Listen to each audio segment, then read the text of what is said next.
What's going on, Bully fam? It's your boy, the educator, the scientist, Mr. Double Muscle Line Bulls, bringing you another quick episode of Breeders' Hacks.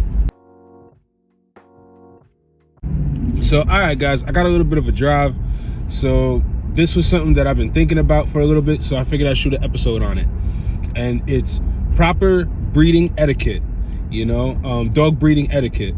So what is that? What is dog breeding etiquette? What does that mean? Like, when I say proper dog breeding etiquette, I'm sorry, guys. What I mean is, like, the proper etiquette when breeding to other, with breeding with other camps, breeding to other dogs, breeding to a stud. When you're dealing with any other breeder outside of, yourself, you're collaborating on a breeding with anybody else other than yourself. There's proper etiquette involved, so that's kind of what I wanted to talk about today. So a lot of people kind of don't understand this, or don't even really know this is something that kind of like exists. It's kind of like an unspoken rule, except for I'm speaking about it today. So anyway, I don't want to say rule, but rules, plural. So with proper dog breeding etiquette, I'll give you an example of some of the things, right? So one of the things is when you're going to breed to a stud. This is a prime example. When you're going to breed to a stud, say one of our studs, right? You lock in, you send the deposit, whatever the case may be. One of the proper etiquette, a proper etiquette to have is, the key thing is to contact us and let us know when your female is in heat. So say you have the female, you're breeding to one of our studs, she comes into heat.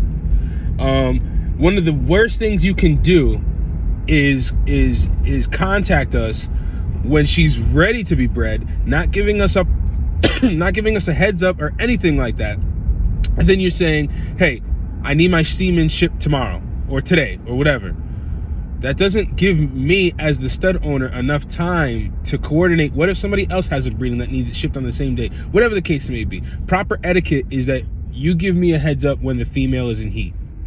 So it gives me, it's on my radar. It gives me enough time to make sure that I'll have the stud prepared, that other breedings will be coordinated around your breeding as well, because our dogs get bred quite often, so that's one of the things when it comes to proper etiquette, letting a stud owner know that your female is in heat in advance.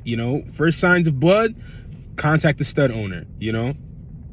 Another thing is, and like I said, not contacting them, when she's ready to be bred, but giving them a notice in advance. And not only that, but the proper protocol is to do progesterone testing and just letting the stud owner know everything that's going on leading up until when it's time for him to do his job, so letting him know what numbers the progesterones are. I mean, to a degree, it can actually be very helpful, because the stud owner may say, you know what, well, you're thinking that if she's this number that she'll be ready by this day, but I've been breeding a little bit more, so my experience tells me that she'll be ready this other day. So it can actually help to your advantage, So yeah, definitely letting the stud owner know when your female's in heat.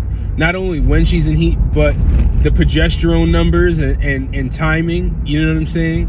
So that everybody's on the same page. Everybody needs to be on the same page, you know what I'm saying? Another thing when it comes to proper dog breeding etiquette, another thing is also when, let's say your female doesn't take, or let's say she does take, right? Regardless, letting the stud owner know when, letting the stud owner know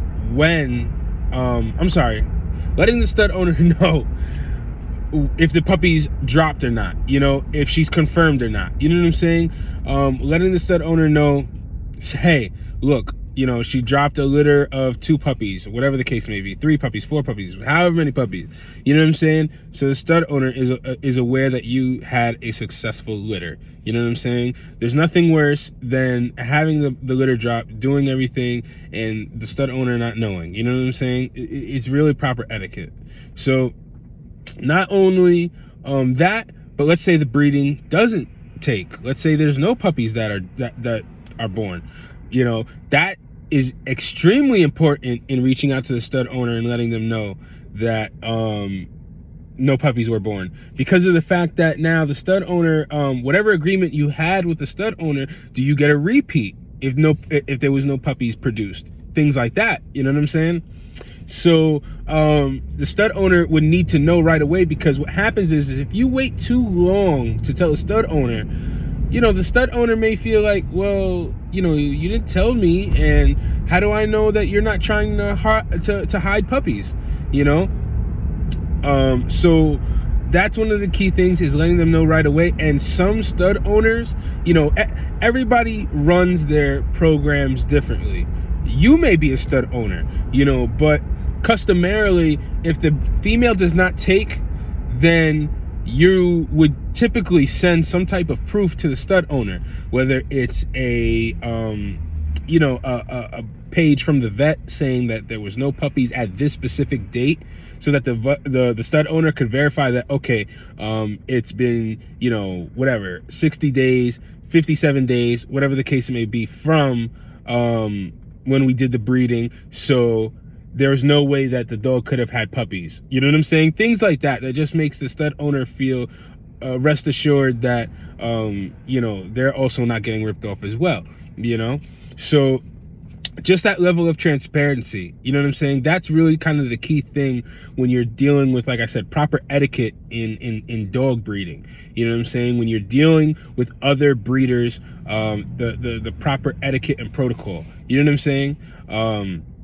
So, and in everything that I just said is also, the roles can also be reversed, and you as a stud owner, like I said, need to also make sure that your client, you know, understands all this, because some people just don't know at the same time. You know what I'm saying? So the stud owner may get frustrated and say, well, oh, the dog is ready to be bred now, and you didn't give me a heads up, I can't ship. You know what I'm saying? That becomes like the biggest kind of issue. You know, I can't ship the semen because, you know, you didn't give me a heads up. But like I said, some people just genuinely don't know. You know what I'm saying? So as the stud owner, it's also your job to make sure you lay out the rules from the beginning, what's gonna happen. You know what I'm saying? So that's really proper etiquette.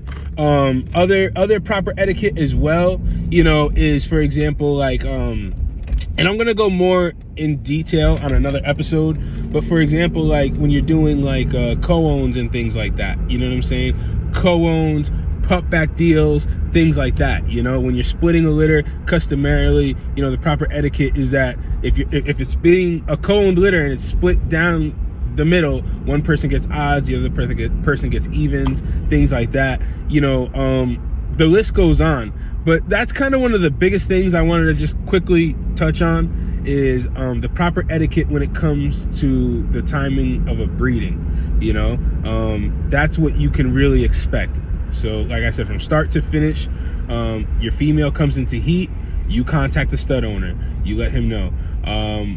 You let him know when the progesterone timing goes down. You also let him know if puppies dropped or not, you know, and that's pretty much the timeline. So this is kind of quick. I wanted to keep it kind of short. I didn't want to go too long or in depth, but like I said, that's the proper etiquette, you know.